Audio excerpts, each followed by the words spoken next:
সুপ্রিয় দর্শক, ভোট দিতে আসছেন ধানের শীর্ষে প্রার্থী মোস্তফা কামাল পাশা। আপনাদেরকে আমরা সরাসরি সন্দীপ টিভিতে যুক্ত করেছি। ভোট দেওয়ার জন্য আসছেন ধানের শীর্ষের প্রার্থী মোস্তফা কামাল পাশা। আমরা সরাসরি আপনাদেরকে দেখাচ্ছি। উনি একেবারে লাইনে এসেছেন সকাল থেকে। আপনারা লাইনে থাকেন। ধানের শীর্ষের প্রার্থী মোস্তফা কামাল পাশা ভোট দেওয়ার জন্য আসছেন। আপনাদেরকে আমি যেটা দেখাচ্ছি,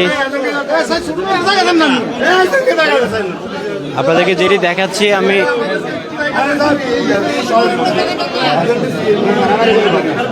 ভোট দেওয়ার জন্য মোস্তফা কামাল পাশা আসছেন। এই সাংবাদিককে জায়গা দেন, সাংবাদিককে আপনারা একটু জায়গা দেন, একটু জায়গা দেন না আমাদেরকে। দেখি আপনারা দেখাচ্ছি পূর্ব আহমদপুর সরকারি প্রাথমিক বিদ্যালয়ে ধানের শীর্ষে প্রার্থী মোস্তফা কামাল পাশা উনি ভোট দেওয়ার জন্য আসছেন। সাধারণ মানুষ একটু পিছনে দাঁড়ান না, একটু পিছনে,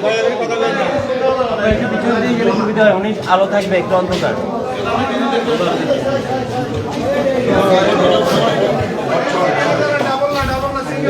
ধানের শীর্ষে প্রার্থী মোস্তফা কামাল পাশা ভোট কেন্দ্রে আসছেন। তিনি তার নিজের ভোটাধিকার প্রয়োগ করছেন। পূর্ব রহমতপুর সরকারি প্রাথমিক বিদ্যালয়ে উনি ভোট দিবেন এবং তিনি আপনারা দেখতে পাচ্ছেন ধানের শীর্ষে প্রার্থী মোস্তফা কামাল পাশা তিনি তার ব্যালটে সাইন করে ব্যালটটি নিচ্ছেন।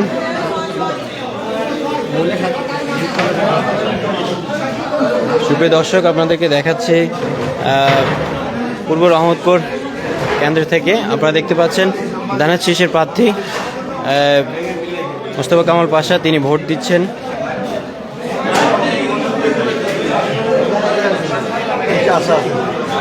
আপনারা দেখতে পাচ্ছেন পূর্ব রহমতপুর সরকারি প্রাথমিক বিদ্যালয় থেকে সরাসরি ধানের শীষ মনোনীত প্রার্থী মোস্তফা কামাল পাশা তিনি তার ব্যালটটি সংগ্রহ করছেন, গণভোটের ব্যালটটি এবং প্রতীকের ব্যালটটি উনি সংগ্রহ করছেন। উনি এখন কেন্দ্রে রয়েছেন। আপনারা দেখতে পাচ্ছেন উনি ওনার ব্যালটটি নিয়ে যাচ্ছে। আমি আপনাদেরকে দেখাচ্ছি পূর্ব রহমতপুর সরকারি প্রাথমিক বিদ্যালয় থেকে সরাসরি। ঠিক এই মুহূর্তে আমরা এখানে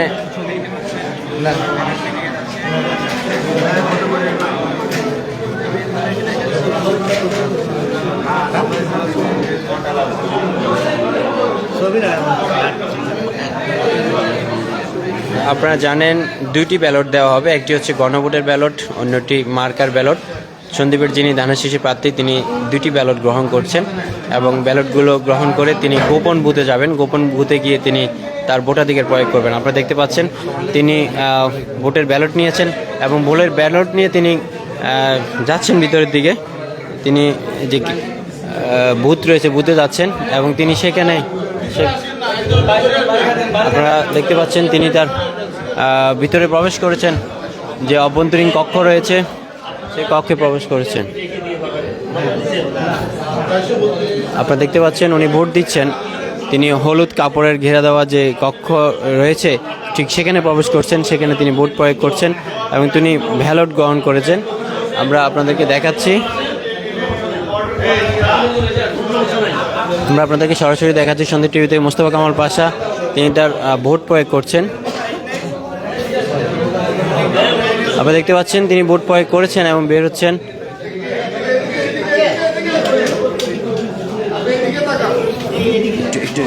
আপনারা দেখতে পাচ্ছেন তিনি ব্যালটে ভোট প্রয়োগ করছেন, ব্যালটে ভোট দিচ্ছেন।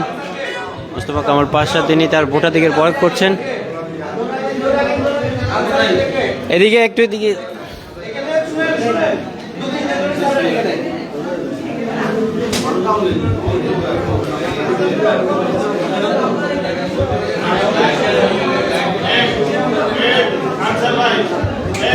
মোস্তফা কামাল পাশা এই মুহূর্তে ভোট দিয়েছেন এবং ভোট দিয়ে তিনি আসলে ভি চিহ্ন দেখাচ্ছেন। তিনি সন্দীপের মানুষকে ভি চিহ্ন দেখিয়েছেন, তিনি ভোটাধিকার প্রয়োগ করেছেন। এইমাত্র তিনি তার কেন্দ্রে ভি চিহ্ন দেখিয়ে সন্দীপের মানুষকে দেখালেন উনি ভি চিহ্ন। দর্শক, আমরা সাধারণ মানুষের ব্যাপক উপস্থিতি। মোস্তফা কামাল পাশা ভি চিহ্ন দিয়ে সন্দীপের মানুষকে বিজয় সূচক দেখিয়েছেন। মোস্তফা কামাল পাশা আপনারা দেখতে পাচ্ছেন সন্দ্বীপের মানুষকে তিনি বি চিহ্ন দেখাচ্ছেন, তিনি বলতে চাচ্ছেন তিনি বিজয়ী হবেন ইনশাল্লাহ, এভাবে বলতে যাচ্ছেন, তিনি বি চিহ্ন দেখাচ্ছেন। আমরা একটু চলে যাচ্ছি সাধারণ মানুষের দিকে। ধানের শীষের প্রার্থী মোস্তফা কামাল পাশা তার ভোট প্রয়োগ করেছেন এবং ভোট প্রয়োগ করেই তিনি নিচে যাবেন। এখন সাধারণ মানুষের উপচে পড়া ভিড় আমরা দেখতে পাচ্ছি দর্শক, আমরা দেখতে পাচ্ছি ধানের শীষের প্রার্থী মোস্তফা কামাল পাশা তার ভোট প্রয়োগ করে তিনি কিন্তু সামনের দিকে আসছেন এবং সাধারণ মানুষের সাথে তিনি কুশল বিনিময় করছেন, তিনি ভোট প্রয়োগ করেছেন। আমরা পূর্ব রহমতপুর সরকারি প্রাথমিক বিদ্যালয়ে ধানের শীষের প্রার্থী মোস্তফা কামাল পাশা তিনি ভোট দিয়ে এখন ভোট কেন্দ্র থেকে বের হচ্ছেন। আপনাদেরকে আমি যেটি দেখাচ্ছি, ভোট কেন্দ্রে প্রথম ভোট দিয়ে নিজের কেন্দ্র থেকে ভোট দিয়ে তিনি